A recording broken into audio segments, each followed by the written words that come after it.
Greetings and welcome to Education in Focus, powered by Chalkboard News. I'm Dan McCaleb, Chief Content Officer at the Franklin News Foundation, publisher of chalkboardnews.com. Chalkboard is a news website dedicated to issues related to K-12 education. Chicago Public Schools made the decision late last week to remove trained police officers from their schools by the beginning of the next school year. Joining me today to discuss this decision is Brendan Clary, Chalkboard's K-12 editor. Brendan, why did the Chicago Board of Education decide to do this? Yeah, Dan, this is one of the first times I've seen like a school district, say we're going to be done with all of our school resource officer program, like the whole school resource officer program, especially, the size of Chicago Public Schools. So I haven't seen any other, similarly sized school district doing this kind of thing, right? And so this actually goes back to the George Floyd protests of 2020 when, there was a pandemic going on. There was a lot of protesting on the streets after the wake of George Floyd's death. And so you had a lot of different, organizations out there protesting and sort of demanding that school resource officers be out of schools, and essentially that defund the police movement of saying, we want to stop the policing, the over-policing. And some of those cries that we heard in 2020, those were sort of the impetus behind this. So this goes all the way back to that. There was a resolution that was passed back at the time to start looking at the practices with the school resource officers and some of the other safety stuff in school. So that was sort of the impetus behind this. And, the Chicago Teachers Union, that was a critical voice back in 2020. And they said on Friday, that we stand with this sort of decision. And, so there is in place like an alternative safety plan. And that's been in place for a while now, actually. The schools could vote to dismiss their school resource officers and get money from the school system to implement like a different thing, like a metal detector system or like social emotional learning programs or restorative justice programs, something like that, where they could kind of get something to help try to keep that safety. Essentially, the school board, they were pretty decided, I think, when they went into this. And it was kind of a, we're going to sort of nominally talk about some of these issues. A lot of people, though, spoke up in public comment, and that included elected officials. So that did include some of the union officials as well, some of the union leaders who were in favor of this. But it included some elected officials like State Rep Angelica Guerrero Cuella. Sorry if I'm saying her name incorrectly, but she was basically saying, she's a Democratic lawmaker, and she was saying, you can talk a big game about getting counselors in, social workers into the schools to try to help, fights between students and different things between staff and students.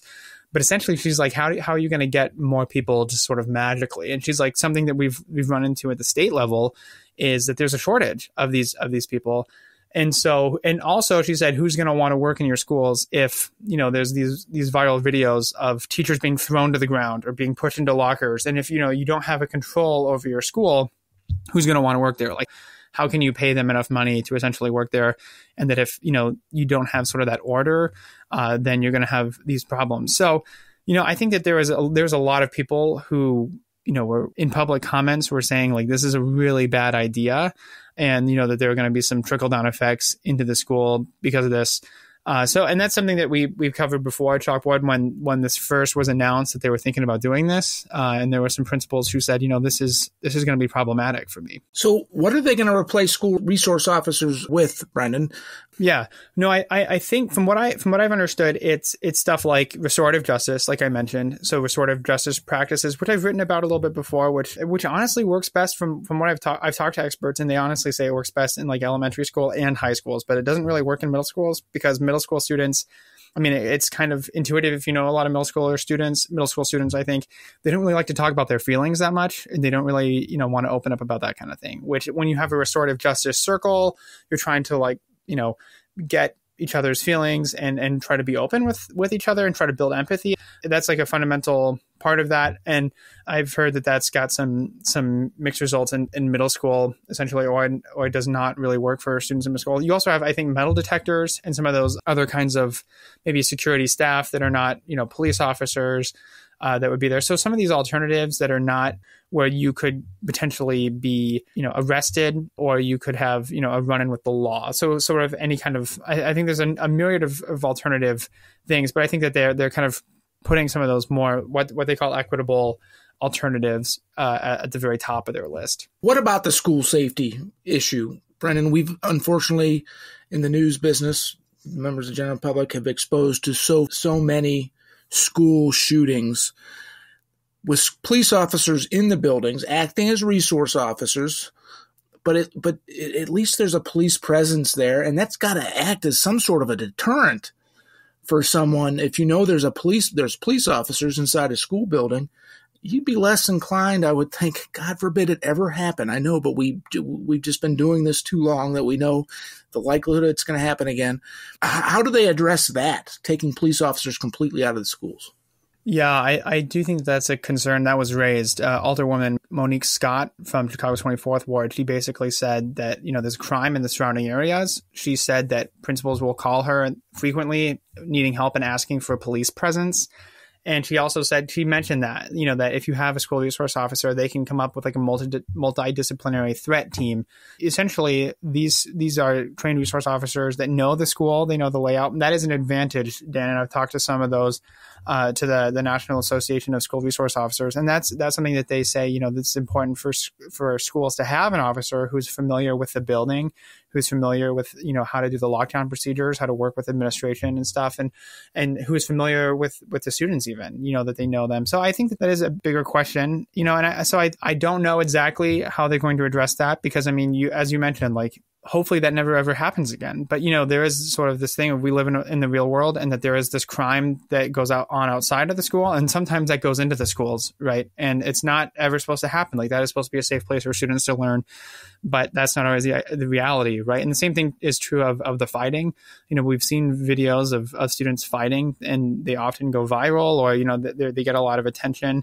And so who steps in? And if it's staff, then they're putting themselves at risk. And, if it's a trained officer. So it really does, I think, come back to some of the issues that broader too of policing in our society and how much police presence should there be to try to maintain order. So it's, it's one of those broader things that kind of has like these, very tangible policy changes in the school systems. And so this goes into effect at the beginning of the next school year, correct, Brennan? Yes, 2024, 2025 school year. So I think by August, for sure, if there's any kind of summer schooling or anything like that, there's not going to be any school resource officers. So, and they did say they want to keep working with the Chicago Police Department, but not in the schools in that capacity. So I think that there's going to be some overlap maybe for traffic and stuff, but not in the actual school buildings. Well, Brennan, thank you for joining us today. Listeners can keep up with this story and more at chalkboardnews.com.